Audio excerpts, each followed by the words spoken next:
Ei,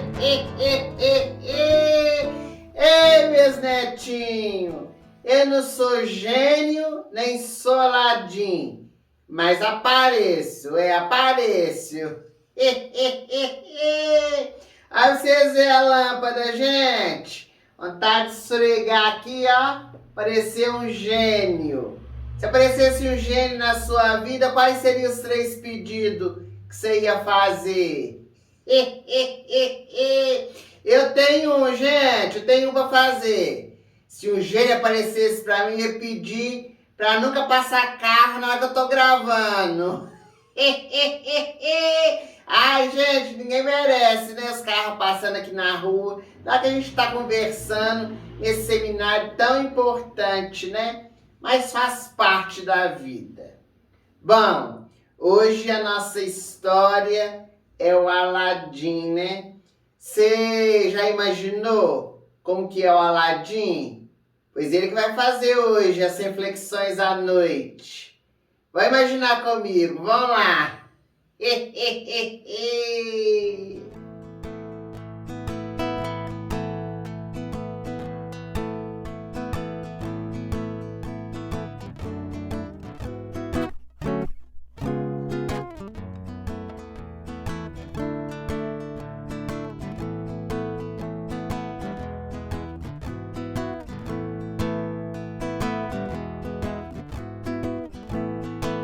Vocês viram, meu netinho? Vocês viram? Que tava até com a lâmpada. Já queria fazer os seus pedidos, né? Rapidinho ele. Não é bobo nem nada. Quer fazer os pedidos pro gênio, né? Mas vamos deixar de trololó. Vamos ler a nossa historinha de hoje, que essa é a minha função, né? Contar para vocês as histórias do livro Era Uma Vez para Adultos, meu netinho Ellerson, pelos espíritos Fritzshine e Michal Faça. Já adquiriu o seu? Ainda não? Então aproveita. Aí no chat ao vivo tem o link, também na descrição do vídeo, você pode acessar. E comprando o livro, você está ajudando, além do conhecimento que você adquire, você está ajudando a Fraternidade Sem Fronteiras e também a divulgação da doutrina espírita. Isso mesmo. Então vamos lá. Aladim. Há muitos e muitos anos, na cidade de Agrabah, lá longe no deserto, havia chegado o momento de a princesa Jasmine se casar. A lei era clara. Antes do próximo aniversário, ela teria de se casar com um príncipe. A jovem, porém, rejeitava todos os pretendentes que o pai escolhia, dizendo que só se casaria com quem ela quisesse. Ela é decidida, hein? Sem saber o que fazer, o sultão foi falar com seu conselheiro, o maldoso Jafar. Jafar não tinha o menor interesse em ajudar o soberano. Na verdade, ele estava atrás de uma lâmpada mágica escondida em uma caverna no meio do deserto. Para entrar na caverna, somente uma pessoa digna e de coração puro conseguiria. Assim, Jafar consultou o oráculo e descobriu que só Aladim, um ladrãozinho que roubava pães e frutas do mercado, poderia fazer isso. Em um dia em que estava muito triste com tudo, Jasmine resolveu fugir do palácio disfarçada. No mercado, ela conheceu Aladim. Os dois conversaram no esconderijo dele quando chegaram os guardas reais, que seguiam as ordens de Jafar. O conselheiro mandara prender o rapaz por roubo e pelo sequestro da princesa. A intenção de Jafar, na verdade, era usar o jovem para entrar na caverna. Somente naquele momento Aladim descobriu que a jovem era a princesa. Na prisão, disfarçado como um velho prisioneiro, Jafar convenceu Aladim a fugir e a buscar a lâmpada mágica na caverna, porque com todas as riquezas do lugar, ele conseguiria conquistar Jasmine. O velho ambicioso ficou esperando do lado de fora, enquanto Aladim e Abu, seu macaquinho de estimação, entraram na caverna, sabendo que não podiam tocar em mais nada. Abu, entretanto, gostou de uma pedra preciosa. Ao tocá-la, a caverna desmoronou e os dois ficaram presos. Macaquinho danado esse Abu, né, gente? Eles tinham arruinado os planos de Jafar, que ficou furioso e voltou ao palácio. Na caverna, Aladim encontrou a lâmpada mágica. Havia algo escrito no objeto que estava imundo. Quando Aladim começou a limpar, puf! Apareceu um gênio que lhe concedeu 3 desejos. Ah, que belezura! Aladim não precisou usar seu primeiro desejo para sair da caverna, pois o gênio os tirou de lá sem que o jovem pedisse. Ó, pelo menos ganhou um pedido a mais, é assim. Pedido a mais não, queria sair lá da caverna, mas o gênio já tirou, né? Para impressionar e conquistar Jasmine, ele pediu a Aladim, como seu primeiro desejo, que o gênio transformasse em um príncipe. Sem perder tempo, foi logo ao palácio pedir a mão da princesa em casamento. O sultão, que não sabia da verdadeira identidade do jovem, gostou imediatamente do pretendente.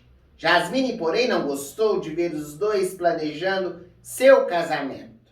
Por isso, naquela noite, Aladim teve de voltar ao palácio para conquistar a princesa. No interior do palácio, Aladim convidou Jasmine para dar uma volta do tapete mágico. A estratégia deu certo. Na volta do passeio, os dois já estavam apaixonados. Também apaixonava, né, gente? Imagine andar de tapete mágico. Você já sonhou que estava voando? Ai, uma delícia, né? Contudo, Jafar descobriu a verdadeira identidade do príncipe. Amarrou Aladim a uma cadeira e o atirou ao mar. Então, segundo o desejo do jovem, teve de ser usado para salvar a sua vida. Logo depois, Jafar roubou a lâmpada. O gênio agora deveria seguir as ordens do novo amo. Todos estavam em perigo quando Aladim desafiou Jafar, que usou seus desejos para se transformar em um gênio cada vez mais poderoso. Entretanto, o vilão se esqueceu que gênios devem viver dentro de uma lâmpada. Assim, Jafar, com todos os seus poderes, foi sugado para dentro do pequeno objeto brilhante. Aladim salvou Jasmine do feitiço do vilão e, para a surpresa de todos, usou seu terceiro desejo para libertar o gênio, que se tornou livre para sempre. Aladim então confessou a todos que não era um príncipe, mas mesmo assim o sultão percebeu que sua filha e o rapaz estavam apaixonados. Por isso, o sultão decidiu mudar a lei. Afinal, aquele jovem provara seu verdadeiro valor com amor e coragem. A princesa agora poderia escolher com quem queria se casar. Assim, todos foram felizes para sempre. Que belezura essa história, né, gente? Você seria capaz? Seria? Você seria capaz, meus netinhos, de usar o terceiro desejo em favor de outra pessoa que não fosse você? Pois é. Vão refletir sobre isso com Aladim na noite de hoje? Mas antes, tem uma surpresa. Como sempre, nas noites do seminário, sempre tem uma coisinha diferente, né? Hoje, o cântico, né, da Aline Charrade, acompanhado do violonista Lucas Felipe, vão nos encantar com essa música, Meu Mundo Ideal. Linda demais, gente. Vão relembrar umas partes do filme também. Logo, logo, o Aladim vem para poder falar para todos nós no aprendizado dessa noite. Fica tudo com Deus. Até mais, seu Zetinho.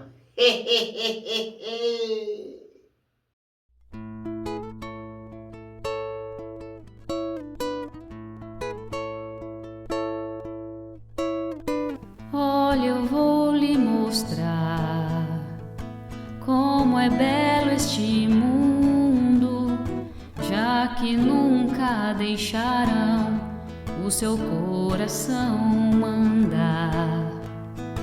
Eu lhe ensino a ver todo encanto e beleza que há na natureza, num tapete a voar, um mundo ideal. É um privilégio ver daqui, e ninguém pra nos dizer o que fazer. Até parece um sonho, um mundo ideal, um mundo que eu nunca vi.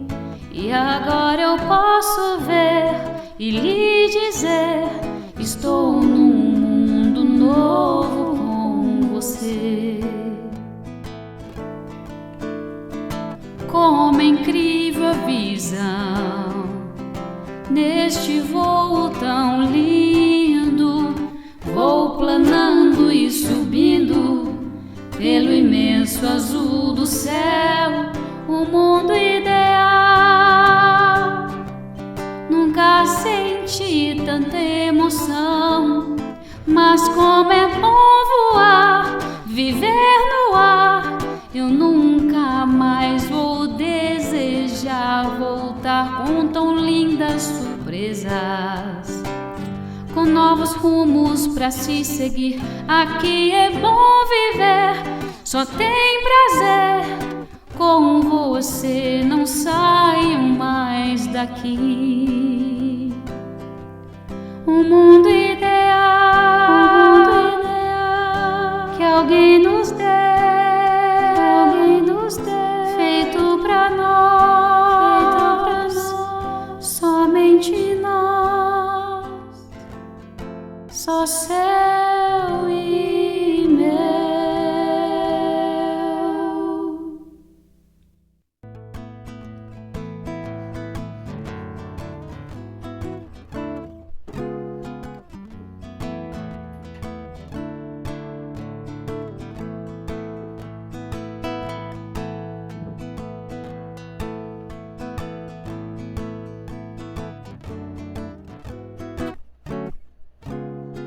Queridos amigos, boa noite. Sejam bem-vindos ao nosso encontro virtual. Depois de escutarmos a minha história com a vovó Luzia, a história de Aladim, e nos emocionarmos com a canção Mundo Ideal, na voz de Aline Charrade, com o violonista Lucas Felipe, vamos agora tentar compreender um pouco acerca da minha história à luz da doutrina espírita, com base no livro Era uma Vez para Adultos, psicografia de Wellerson Santos, pelos espíritos Miral Fassa e Fritz Schein. Meu nome é Aladim. A minha história é um conto árabe, cuja autora é Hannah Diaby. Mas realmente essa história ficou conhecida mundialmente por volta do ano de 1992, quando Walt Disney fez um longa-metragem, um desenho animado, retratando um pouco desta minha história. Recentemente, no ano de 2019, o filme musical também estreou nos cinemas, trazendo um pouco acerca da minha história. Todos os contos infantis, e poderia arriscar a dizer, todas as histórias que fazem parte do imaginário popular, por meio dos simbolismos, elas expressam muitas vezes a nossa vontade, a nossa realidade, os nossos desejos mais íntimos. Então mistura-se um pouco a fantasia com a realidade. Na maioria das histórias, nós vamos ter a figura de um grande salvador, de um libertador que vai resolver todos os problemas. Aquele que vai atender a todos os pedidos que são solicitados, o grande herói da história. E na minha história, como não poderia deixar de ser, há um personagem que representa isso. Embora eu seja um dos personagens principais da história, mas nós vamos encontrar essa figura libertadora no personagem do gênio, o gênio da lâmpada mágica. De certa forma, novamente, a fantasia tentou demonstrar um pouco aquilo que as pessoas acreditam. De uma maneira geral, diante das experiências que todos nós passamos em nossas vidas, principalmente aquelas que são difíceis, nós queremos que ocorra um milagre, algo fenomenal, sobrenatural possa acontecer para resolver aquela situação. E é óbvio que para Deus nada é impossível. Mas as leis que foram criadas pela divindade e sendo por eles criadas com a perfeição que lhe é peculiar, não se pode conceber que sejam derrogadas. Essas leis, elas servem para o universo. Elas são imutáveis porque perfeitas. Então nós não podemos supor que alguém, uma pessoa, um ser sobrenatural, ele possa descumprir essas leis criadas pelo Criador. Então, nós vamos começando a perceber que essa palavra milagre, no sentido que nós a compreendemos, não existe. Do ponto de vista da doutrina espírita, o milagre é tudo aquilo que não pôde ser explicado e foi chamado sobrenatural. Então o gênio da lâmpada, esse gênio tão sonhado para aparecer e realizar os nossos pedidos, ele é um arquétipo da realização daquilo que nós consideramos ser impossível. É claro que existem situações, muitas delas, que nós somos capazes de realizar, principalmente com a ajuda de outras pessoas, de outros seres que surgem em nossa vida, que nos auxiliam, que nos estendem a mão. Mas, nesse passe de mágica, as coisas não acontecem. Tudo demanda um tempo, segundo a nossa necessidade, segundo a nossa vontade, o nosso merecimento. Ademais, esses gênios que dormem dentro de uma lâmpada mágica, eles não existem.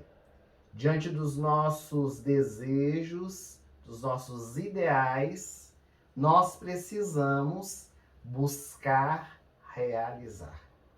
É preciso fazer a nossa parte. É preciso que tenhamos esforço, vontade, o trabalho digno.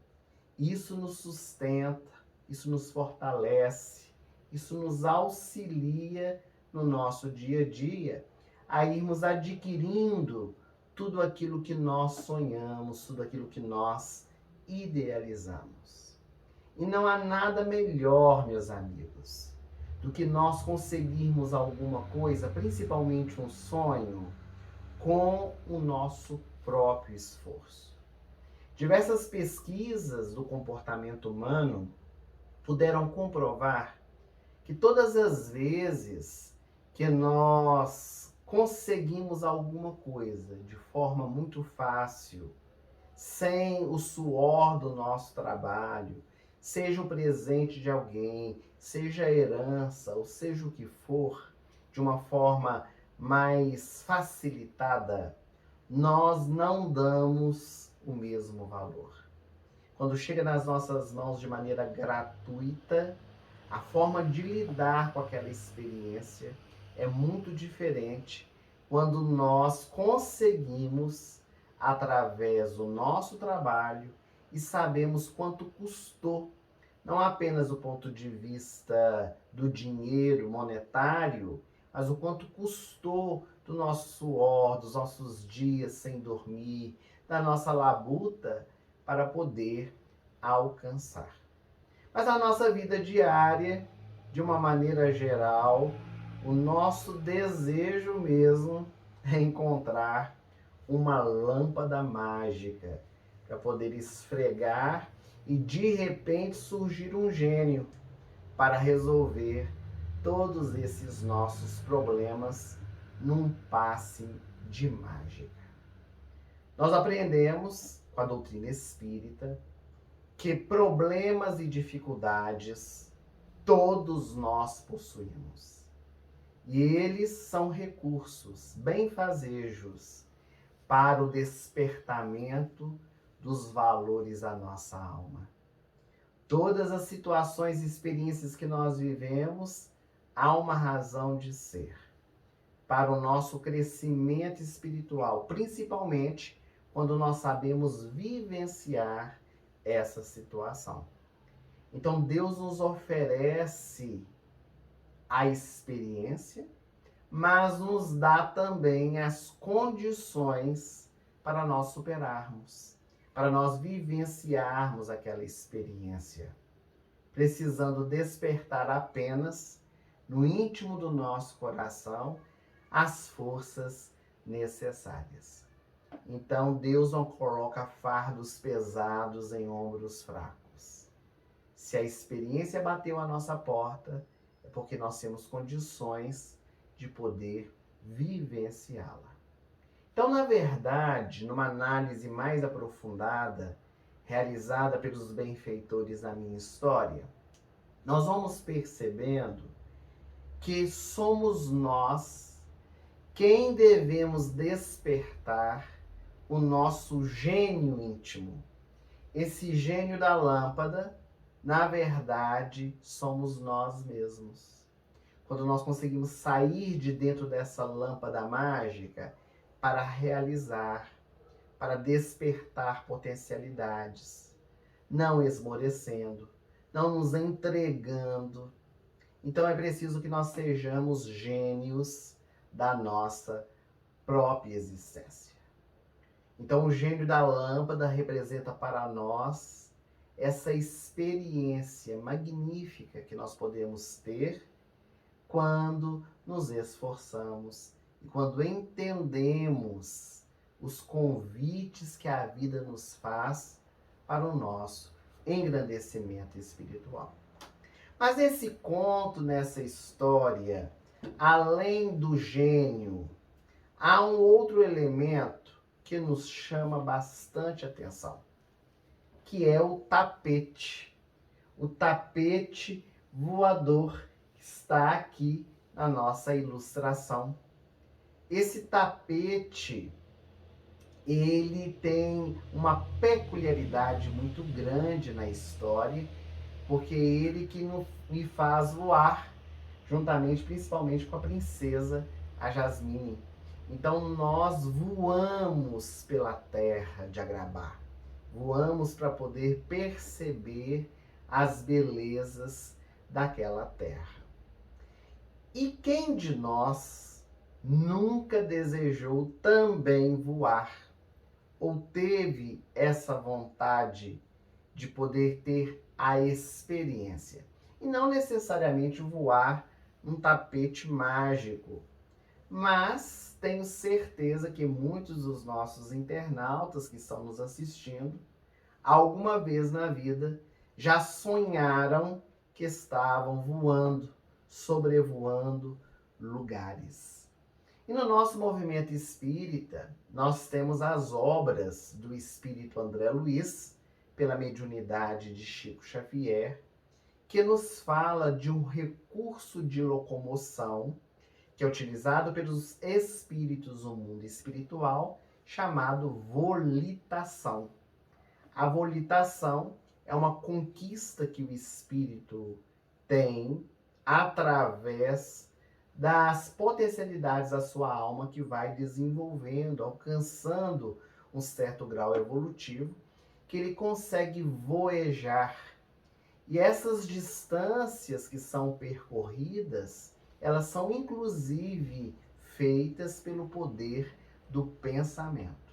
Então o espírito chega num estágio evolutivo que ele consegue volitar e percorrer todo o percurso percebendo essa distância, ou ele, pelo poder do pensamento, ele pensa e já está no local onde ele deseja ir.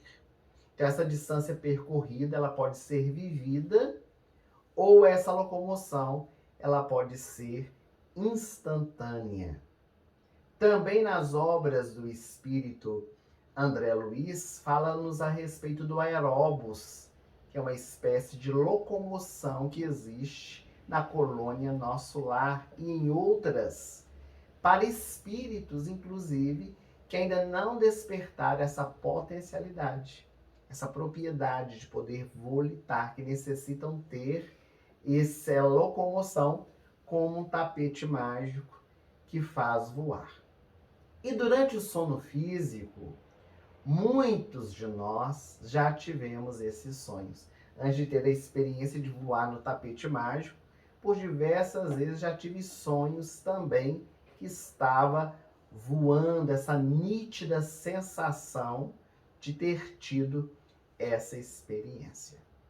Então, nessa história específica, neste conto, o tapete mágico é essa aventura que traz muita emoção, que traz muito envolvimento. Na verdade, a descoberta de um mundo novo.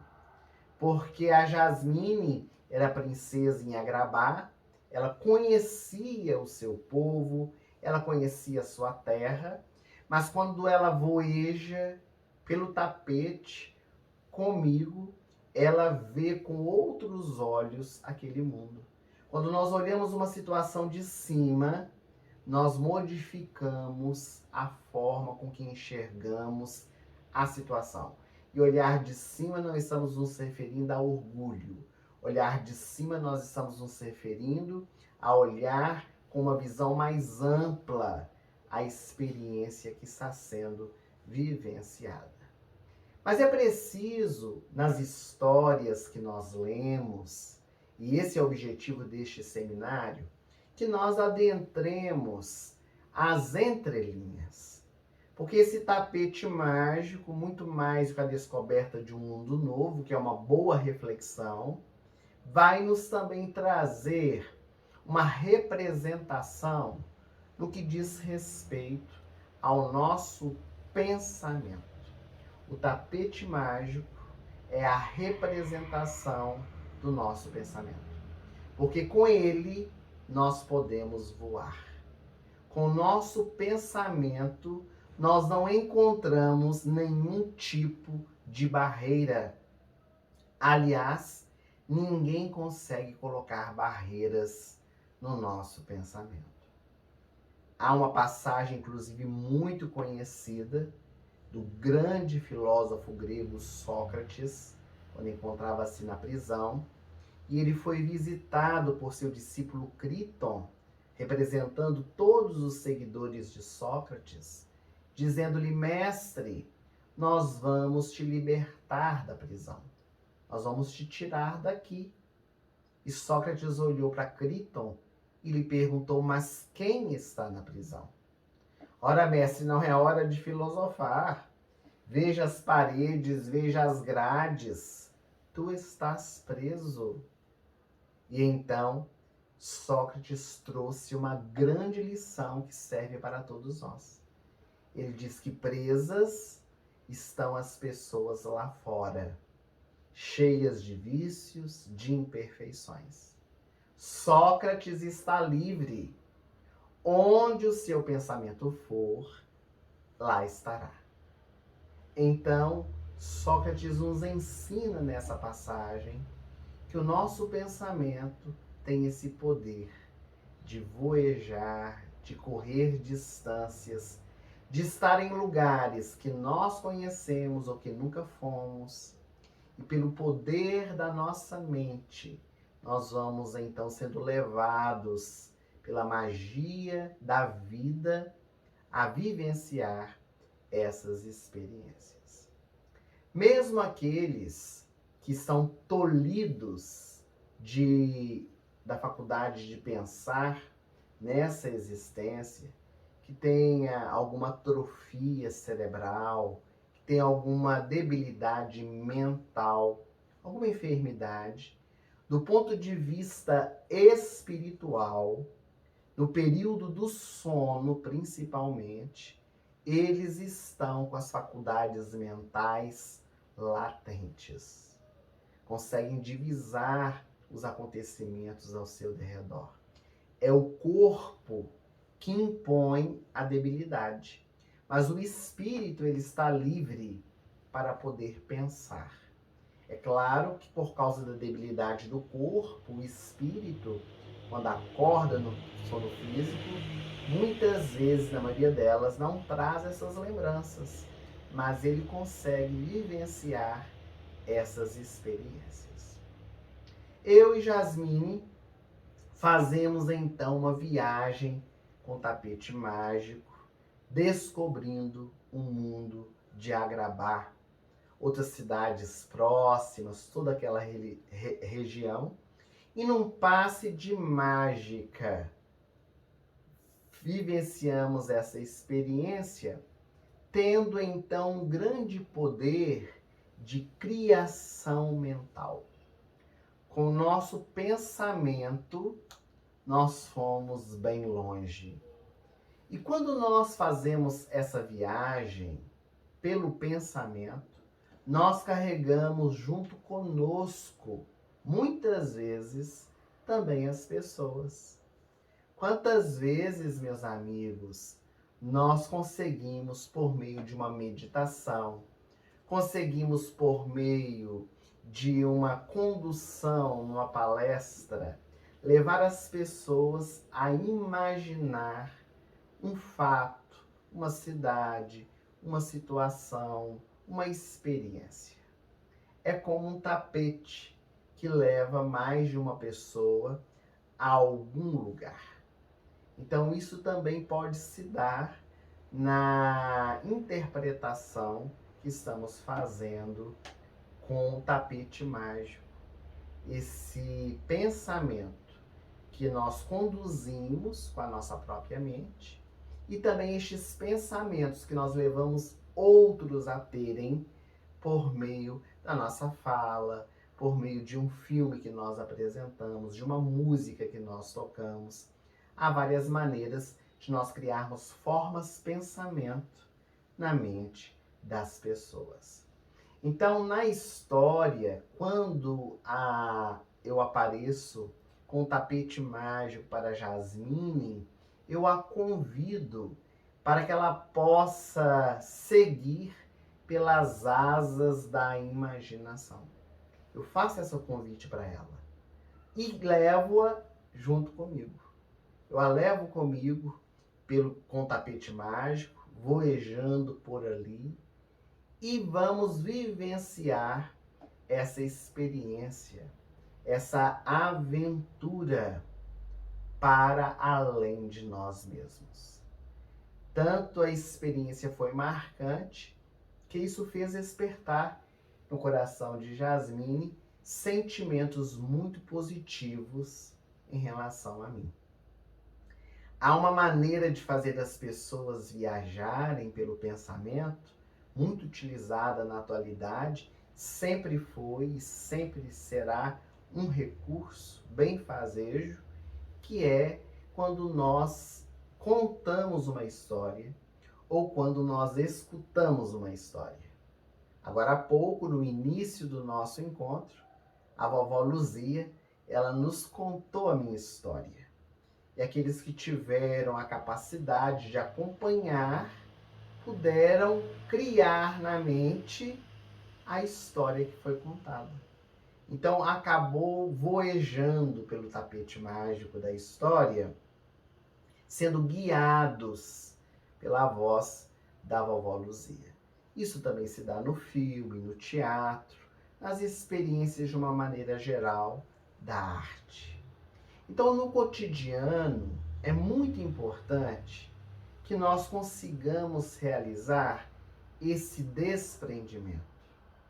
É tão bom quando nós conseguimos fazer esse voo simbólico, voar para além das fronteiras, entender o mundo de outra forma, ver de cima a experiência, retirando boas coisas, boas situações, bons aprendizados daquilo que supostamente estava sendo uma experiência ruim.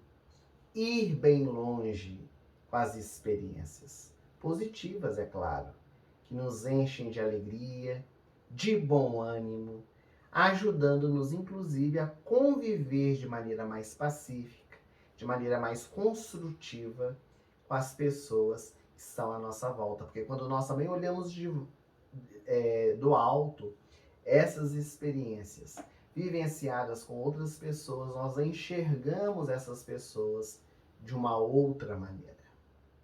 Mas, embora o convite da espiritualidade no livro, fazendo a interpretação do tapete mágico, para que nós voemos pelas asas do pensamento, eles também nos convidam a tomar muito cuidado, para que nós possamos vigiar os nossos pensamentos, direcionando de uma maneira saudável, que possa gerar paz, que possa gerar harmonia, para que a nossa mente nos leve apenas para lugares agradáveis, porque pensamento é vida.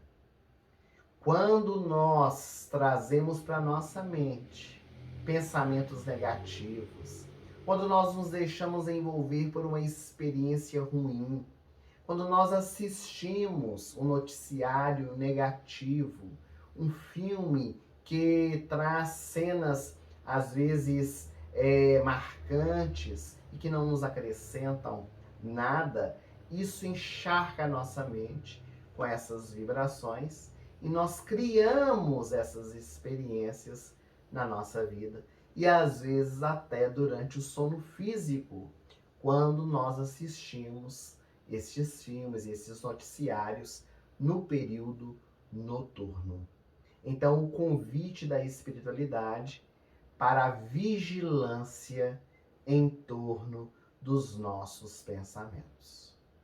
Geralmente também nas histórias que nós lemos, que nós escutamos, ao analisá-las, existem muitas dualidades. As histórias, elas trazem dois lados, elas trazem experiências positivas e negativas, porque a vida é assim, é uma maneira de nós podermos meditar sobre isso. Então existem os bandidos e os mocinhos, existe o vilão e a vítima, existe o bem e o mal. E nessa história, a minha história específica, além da figura minha, do Aladim, do gênio, da Jasmine, do sultão, que é o pai da Jasmine, uma figura singular na história, nós temos um outro personagem muito marcante, que por diversas vezes ele aparece, que é o Jafar. O Jafar, na minha história, é a personificação do mal, das escolhas infelizes, dos direcionamentos negativos que nós damos à nossa vida. Quando nós vamos analisar o personagem, nós vamos observar várias questões. Primeiramente, que ele tem um cargo de relevância em Agrabah, porque ao lado do sultão, ele é o conselheiro do rei. Quantas pessoas não queriam estar no seu lugar, nessa posição? Era ele quem orientava, quem trazia as ponderações para o sultão a respeito da governança, das experiências ali vivenciadas dentro do reino. E isso é uma grande responsabilidade, porque quando um conselheiro orienta o soberano, ele medita naquilo que foi trazido e às vezes, ou a maioria delas, segue o que o conselheiro orientou, porque confia, porque acredita. Então esse personagem, ele está muito presente na nossa sociedade. Porque nas nossas relações diárias, muitas vezes, de uma forma simbólica, é claro, nós temos esse conselheiro, uma pessoa que nós escolhemos, que nós conversamos, que nós confiamos, que nós nos abrimos. Nosso movimento espírita, nós temos as casas espíritas, o atendimento fraterno, que é um local que nós buscamos orientação. Nós temos o nosso pai, a nossa mãe, o nosso irmão, um amigo, alguém que nos estende a mão. E nesses momentos em que nós pedimos uma orientação, nós estamos abrindo o nosso coração para escutar. E se nós estamos nessa posição de quem vai dar a orientação, que não gostamos muito dessa palavra conselho, porque conselho, se fosse bom, não era dado, era vendido. Nós costumamos brincar que quando nós vamos buscar um conselho, nós já sabemos que conselho queremos receber. Se a pessoa nos disser aquilo que nós queremos escutar, é ótima conselheira, mas se ela disser aquilo que nós não queremos escutar, ela já não é tão boa conselheira assim. Então, a palavra orientação, ela está mais direcionada neste sentido. Então, é preciso que nós estejamos atentos quando estamos nessa posição de orientadores ou quando somos nós que buscamos uma orientação, aquilo que nós escutamos, para analisar, para filtrar e tomar as melhores decisões. Mas uma das características mais marcantes do Jafar nessa história, que também é muito presente na nossa sociedade atual, na nossa vida, é a ambição. Jafar tem dentro do seu coração latente a ambição, representando todos nós, que quanto mais temos, mais queremos possuir. Então o conselheiro, ele não se contenta com as suas conquistas, ele não se contenta com a sua função, ele deseja muito mais. Possui um dos cargos mais cobiçados de Agrabah, mais invejado e desejado, mas ele quer mais, ele deseja muito mais para a sua vida e quer de todas as formas amealhar, conseguir isso. Ele não soube valorizar aquilo que possuía, exatamente como muitas vezes nós agimos. Nós temos aquele desejo ardente por alguma coisa, aquela ambição desmedida, mas não conseguimos enxergar tantas outras conquistas positivas que nós já amealhamos. Então, o que Jafar desejava realmente era assumir o trono. Ele queria ficar no lugar do sultão, do soberano, e para conquistar esse objetivo, ele seria capaz de qualquer coisa para poder atingir o seu objetivo. E segundo a narrativa, a minha história, o Jafar, já sabia da existência da lâmpada mágica. E ele, então, começa a elaborar um plano, porque ele sabia que essa lâmpada mágica estava dentro de uma caverna. Com um detalhe, essa lâmpada só podia ser pega por um homem que tivesse o coração bom. Então ele jamais poderia entrar lá dentro para poder pegar essa lâmpada, porque ele não tinha essa característica dentro do seu coração. Essa lâmpada estava guardada ali dentro daquela caverna já há 1000 anos. Então Jafar ele começa a avaliar no reino quem poderia realizar esse intento, e ele percebe em mim uma figura que podia realizar o seu desejo de pegar essa lâmpada e entregar para ele. Então, ele quer de todas as formas conseguir essa oportunidade, essa lâmpada, ele quer essa lâmpada nas suas mãos. Eu, na cidade de Agarabá, tinha algumas atitudes muito equivocadas. Eu percorria as ruas da cidade, às vezes roubava, meu macaquinho me auxiliava nesse trabalho, mas uma análise aprofundada a meu respeito também percebe-se o coração bom que eu possuía, no sentido de sempre desejar ajudar os mais necessitados. Embora um erro não justifique o outro, né? Não justifica roubar para poder dar alimento a quem tem fome, mas realizava muitas vezes essas movimentações para algo que eu acreditava ser positivo. Então o Jafar, ele cria toda uma situação para que eu pudesse entrar dentro daquela caverna. E os planos do Jafar é que eu saísse com a lâmpada mágica. Mas quando adentrei a caverna junto com o meu macaquinho, algo inusitado aconteceu, porque como nós ficamos vislumbrados com toda aquela riqueza, ele, Jafar, havia me dito que eu não poderia tocar em nada, apenas pegar a lâmpada e sair. O meu macaquinho acabou pegando essa lâmpada, me entregando. E quando ele entregou nas minhas mãos, eu percebi que ela estava bem suja e quis limpá-la.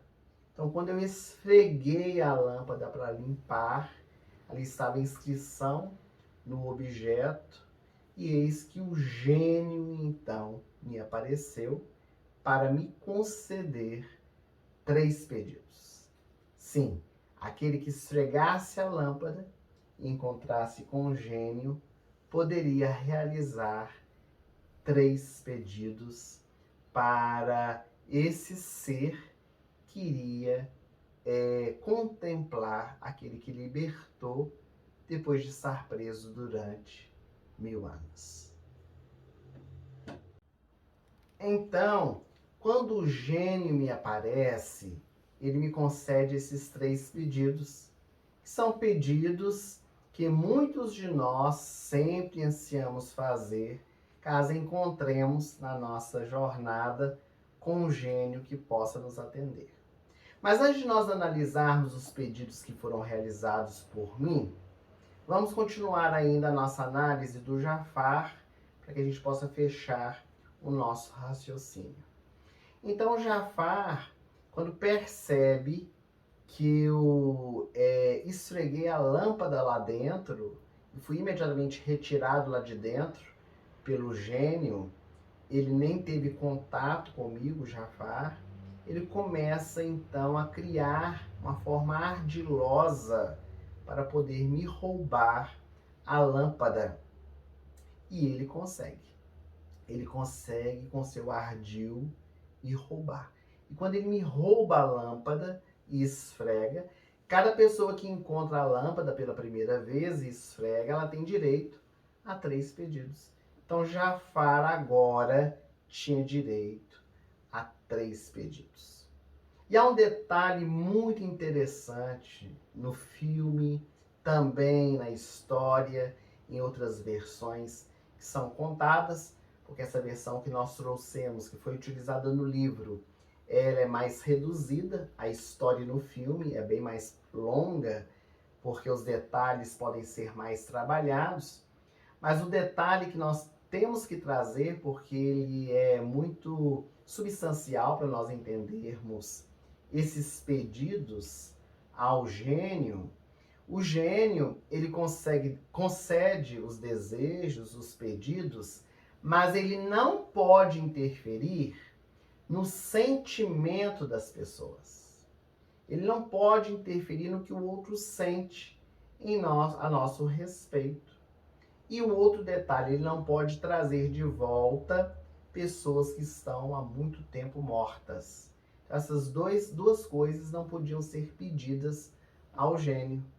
Então, por exemplo, pedir a alguém para poder se apaixonar por mim, não tinha condições.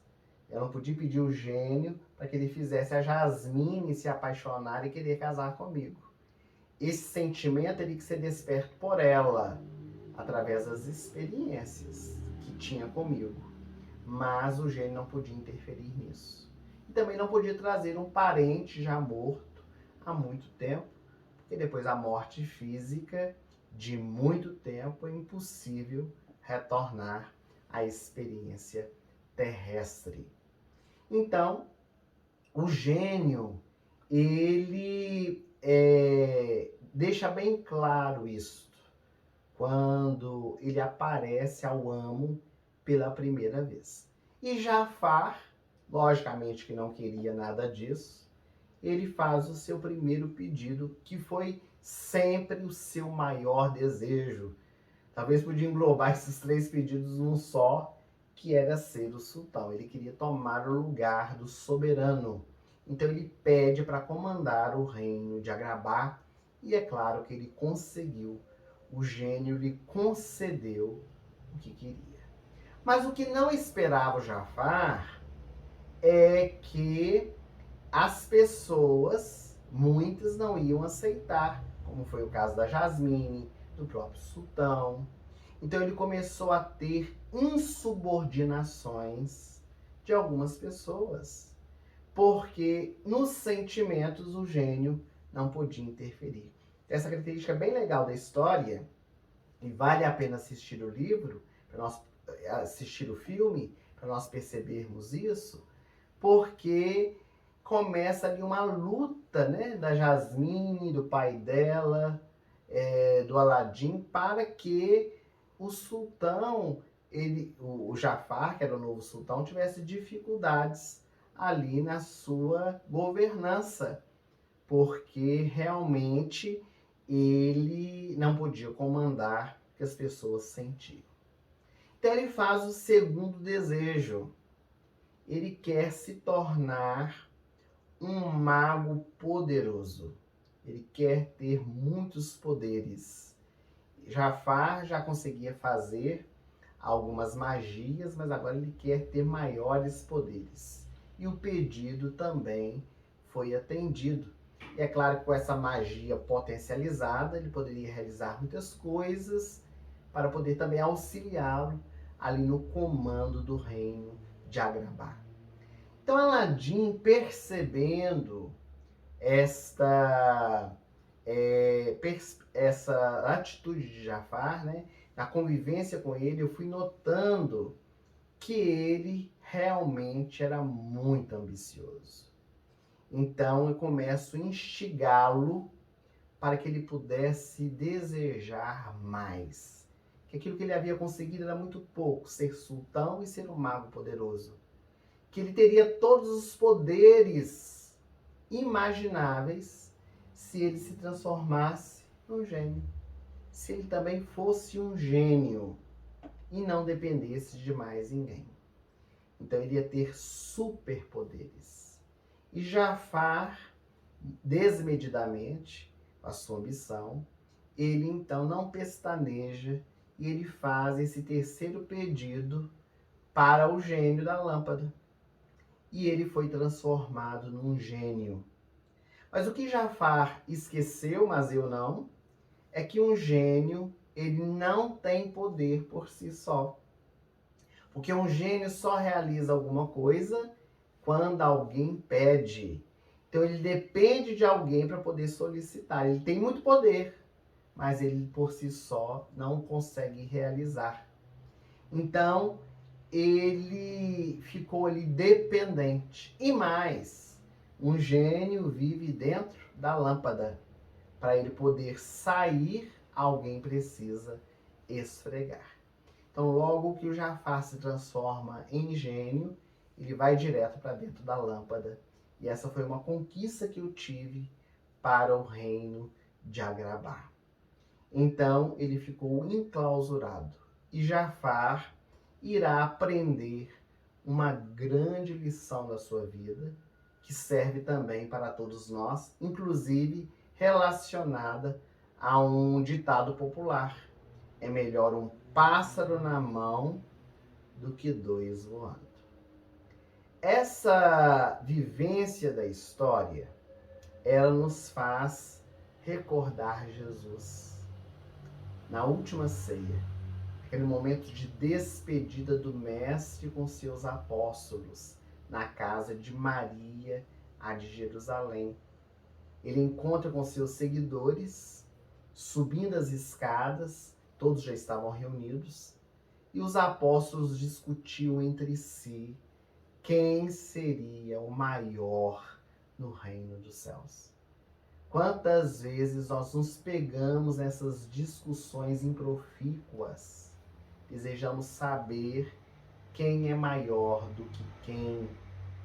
E Jesus, quando entra naquela sala e os apóstolos silenciam, ele percebe que eles ainda não haviam compreendido uma das grandes lições que o Mestre veio nos trazer, que é da humildade.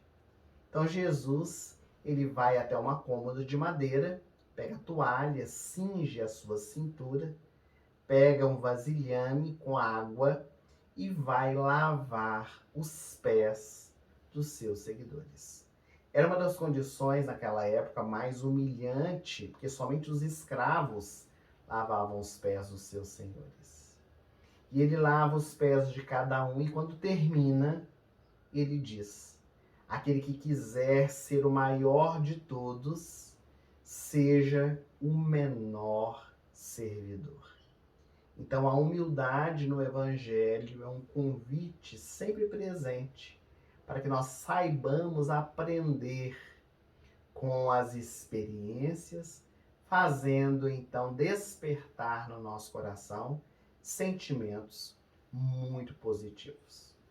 Mas vamos retornar à minha história, que o foco hoje é na minha história, a história de Aladim.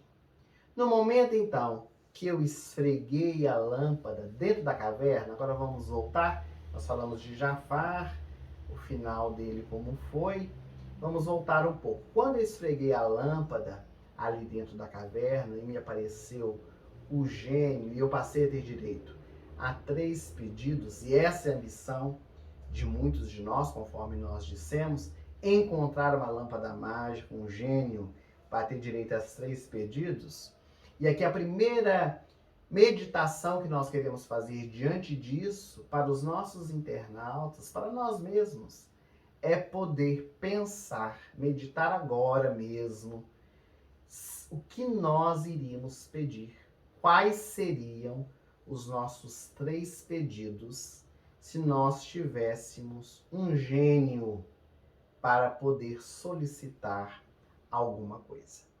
Logicamente que os pedidos, eles precisam ser coerentes, inteligentes, claros, pedidos objetivos, para principalmente que estes desejos eles não sejam desperdiçados, porque ninguém tem direito a 3 pedidos todos os dias. Então é alguma coisa que precisa ser muito pensada, não pode ser alguma coisa que não tenha grande importância.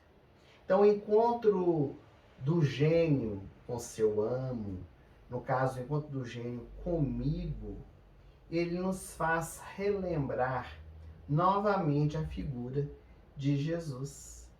É claro que aqui nós estamos falando de maneira simbólica, para nós interpretarmos a figura do gênio da lâmpada na história infantil e na nossa realidade. Porque Jesus, por diversas vezes, conta-nos as páginas do Evangelho que ele se aproximou das pessoas, foi até elas e perguntou: que queres que eu te faça? Ele perguntou para a pessoa. Em outras palavras, o que você quer? O que você deseja? Peça e eu farei. Então, o que queres que eu te faça? É claro que Jesus, ele sabe de todas as nossas necessidades. Ele é o nosso mestre, ele é o bom pastor. Vai oferecer a cada um de nós segundo o nosso merecimento, segundo a nossa necessidade.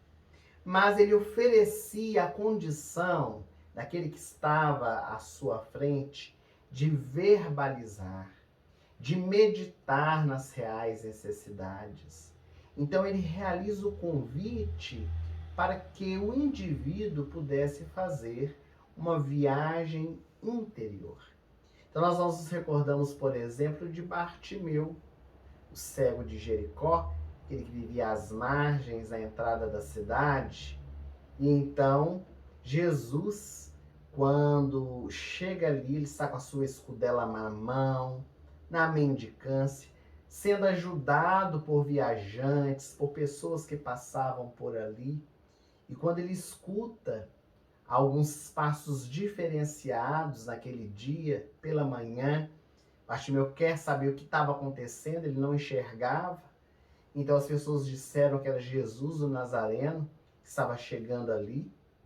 Então ele fica atento, ele fica esperando, ansioso, porque ele já tinha escutado falar de Jesus, que Jesus realizava maravilhas, realizava curas, já tinha curado outros cegos, feito andar paralíticos, lavado leprosos.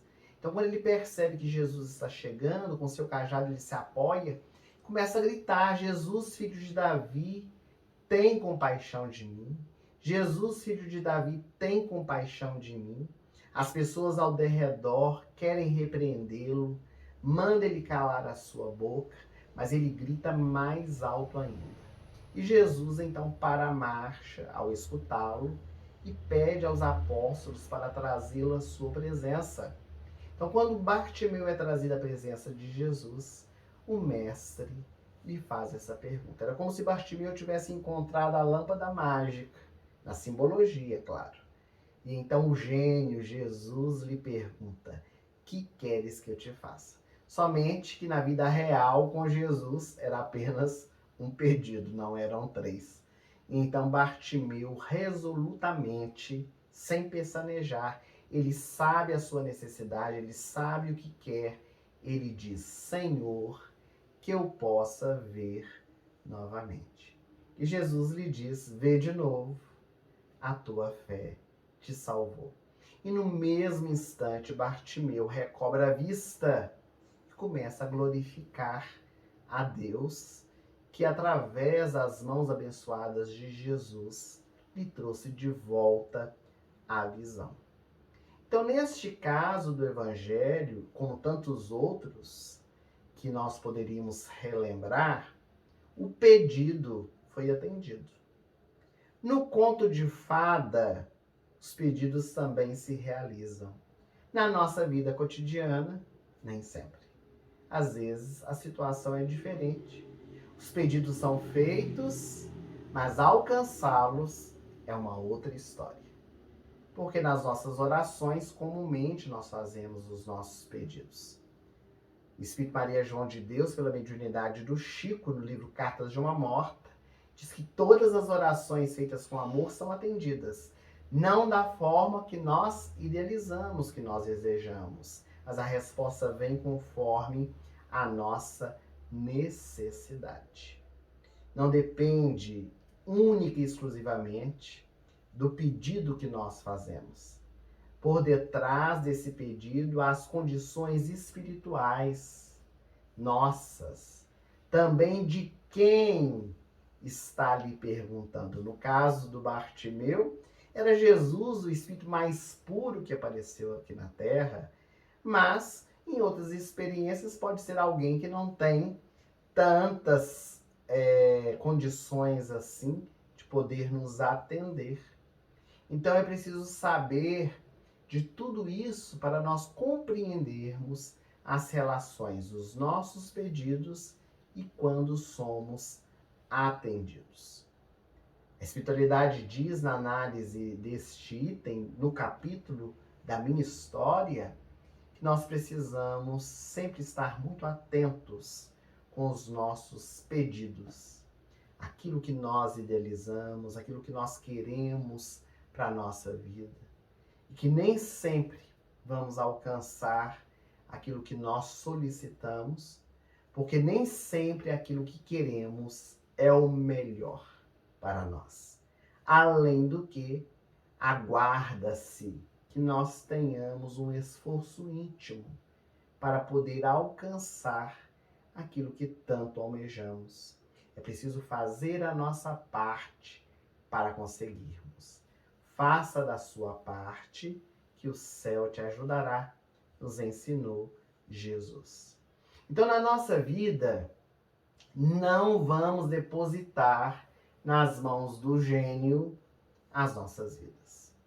Não vamos depositar nas mãos de outras pessoas a realização dos nossos sonhos e dos nossos ideais. Busquemos trabalhar, nos esforçar, para que nós consigamos atingir esses objetivos, esforçando-nos dia após dia, porque assim nós haveremos de alcançar.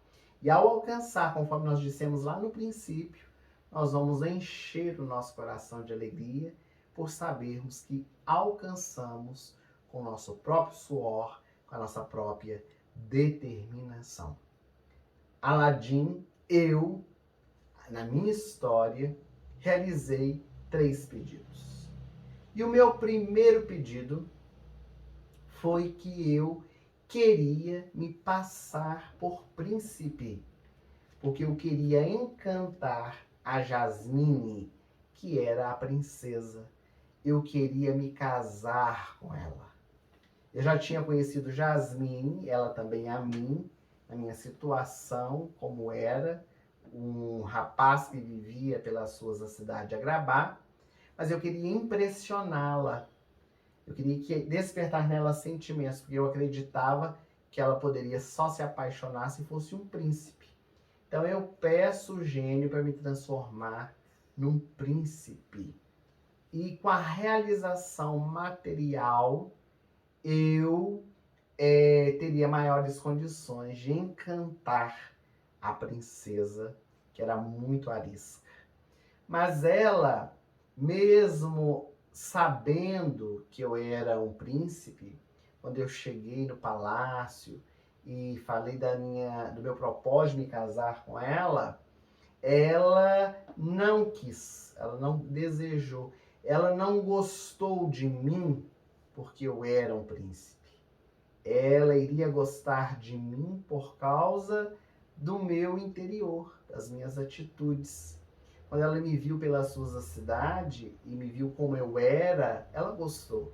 Quando ela me viu como um príncipe, ela já teve as suas dúvidas. Porque ela, inclusive, acreditou que estava sendo enganada. E, de fato, estava, porque estava me passando por príncipe. Mas ela achou que eu havia sido enganada quando eu a conheci.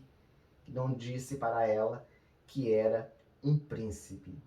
Então, ela não queria se casar com uma pessoa que ela não gostava. O meu segundo pedido tive que usar por uma força da circunstância, porque Jafar, ele quer de todas as formas roubar a lâmpada e ele faz de tudo, inclusive tenta me matar. Então ele me joga dentro do mar, amarrado numa cadeira. E eu iria morrer ali, dentro do mar, sufocado, sem conseguir respirar. E então eu tenho que fazer esse pedido para o gênio, que é de me retirar dali. E eu consigo não morrer afogado. Então eu sou trazido de volta para o palácio.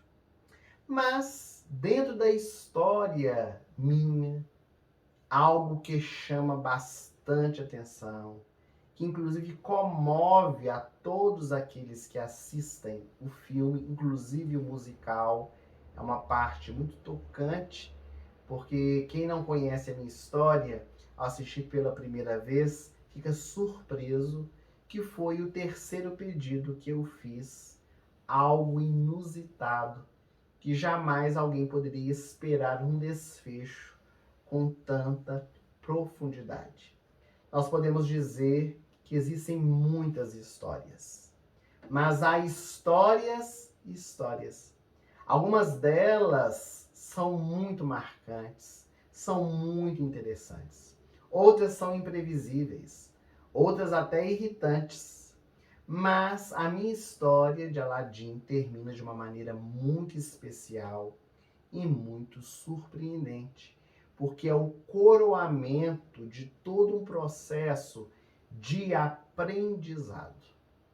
Quando eu conheci o gênio, a primeira vez que eu esfreguei a lâmpada e conheci o gênio, na conversa dentro da caverna, eu disse para ele que eu iria desejar que ele fosse um dia liberto, que ele saísse dessa condição de ficar nessa dependência de alguém esfregar a lâmpada, para ele sair lá de dentro e ficar realizando os pedidos, 3 pedidos dos seus amos.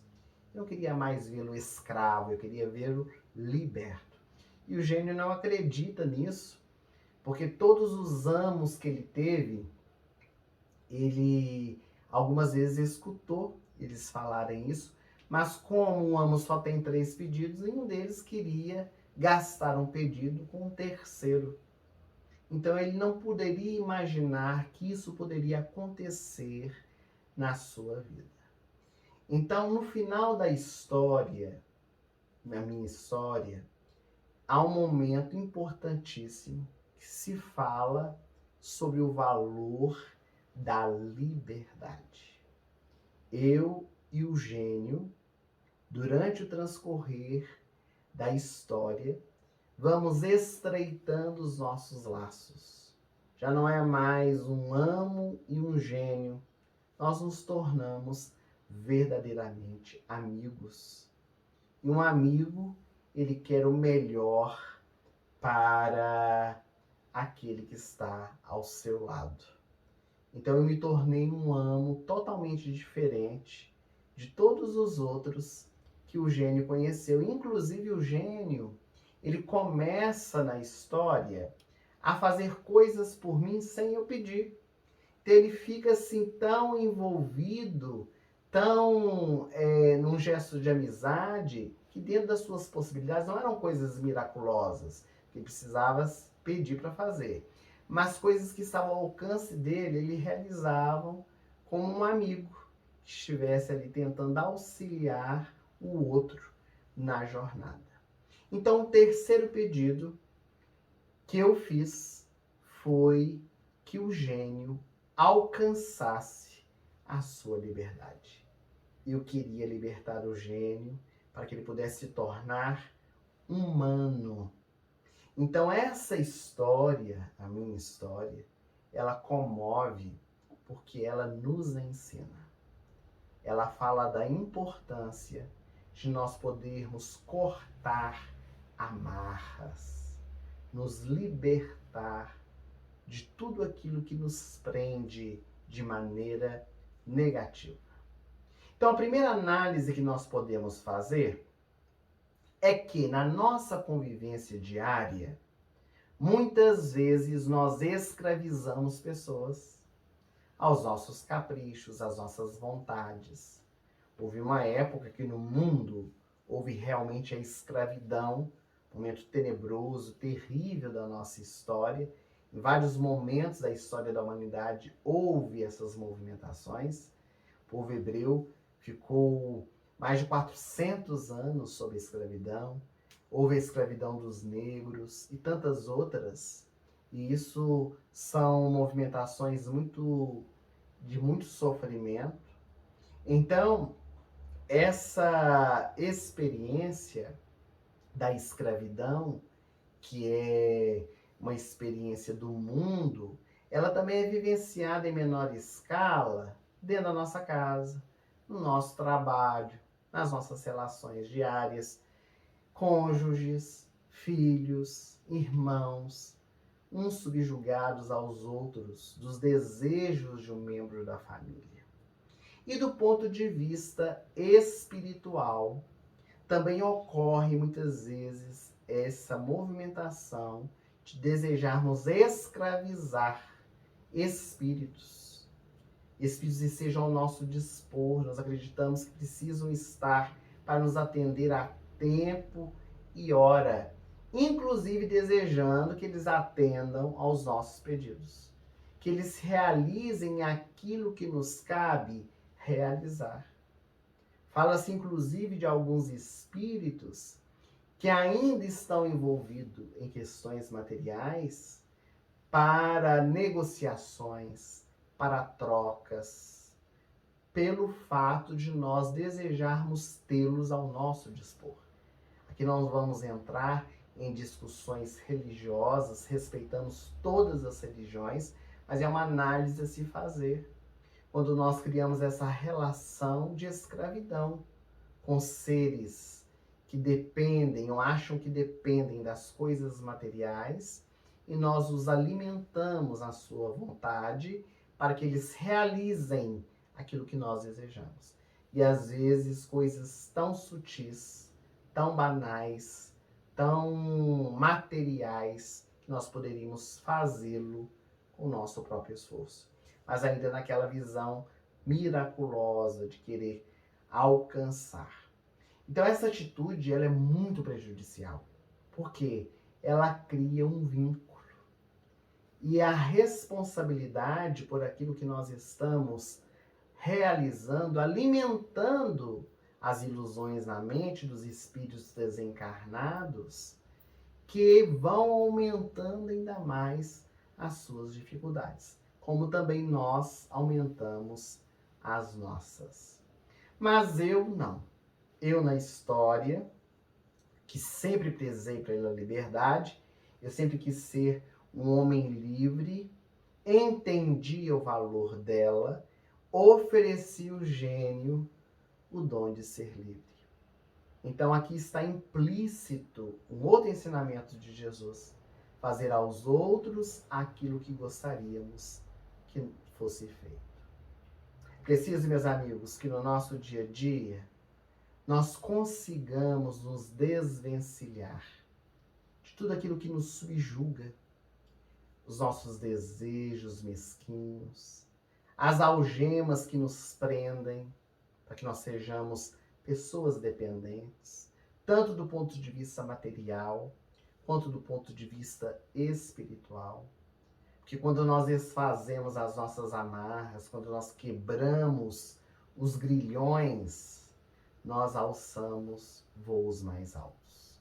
Cortar as algemas que nos prendem faz com que nós possamos voar, iluminar, progredir, como também auxiliar aqueles que estão ao nosso derredor. Naturalmente, que aqui estamos falando dessas algemas negativas, não dos laços espirituais que precisamos criar, de afinidade, de amor, de amizade, que inclusive Jesus nos convida a estreitar esses laços de afeição e de simpatia, formando a família universal.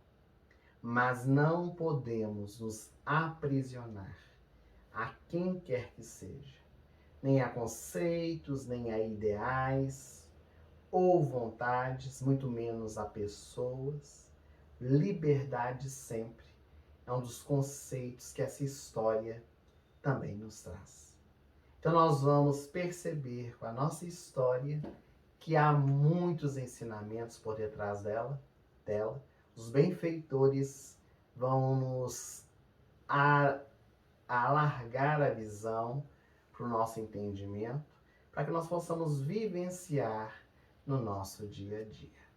Espero que todos vocês tenham gostado desse nosso encontro virtual, desses momentos de reflexão tão importantes para a nossa caminhada. Se você gostou do nosso encontro, dê o seu like. Se você é a primeira vez que está aqui no canal do YouTube, inscreva-se, ativando o sininho, as notificações, para que todas as vezes que um novo vídeo for postado, você seja avisado pelo próprio canal do YouTube. Compartilhe para que outras pessoas possam assistir. E se por acaso você ainda não adquiriu o livro Era Uma Vez para Adultos, que está englobando todos estes seminários, são 30 histórias, 30 contos infantis, entre eles Aladim, você pode adquirir aqui no chat ao vivo, clicando no link, ou então entrando na descrição do vídeo, onde também tem um link disponível. Você vai receber pelo correio e a renda revertida para a Fraternidade Sem Fronteiras e também para a publicação de outras obras espíritas. O nosso próximo encontro é uma história muito, mas muito conhecida, difundida pelas escolas, que é a história do leão e do ratinho. Se você não está se recordando dela, participe conosco, venha aprender mais um pouco com os benfeitores espirituais que nos trazem tantas lições imortais para a nossa vida. No mais, a nossa gratidão. Tenhamos todos uma boa noite e até breve, se Deus quiser.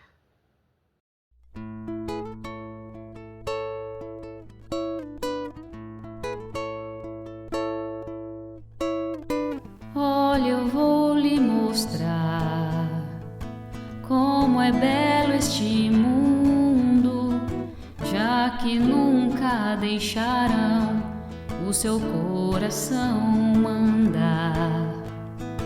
Eu lhe ensino a ver todo encanto e beleza que há na natureza, num tapete a voar, um mundo ideal.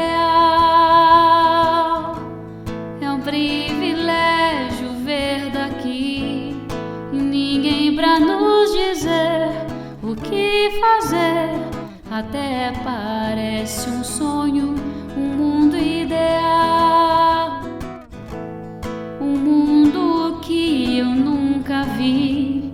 E agora eu posso ver e lhe dizer: estou num mundo novo com você.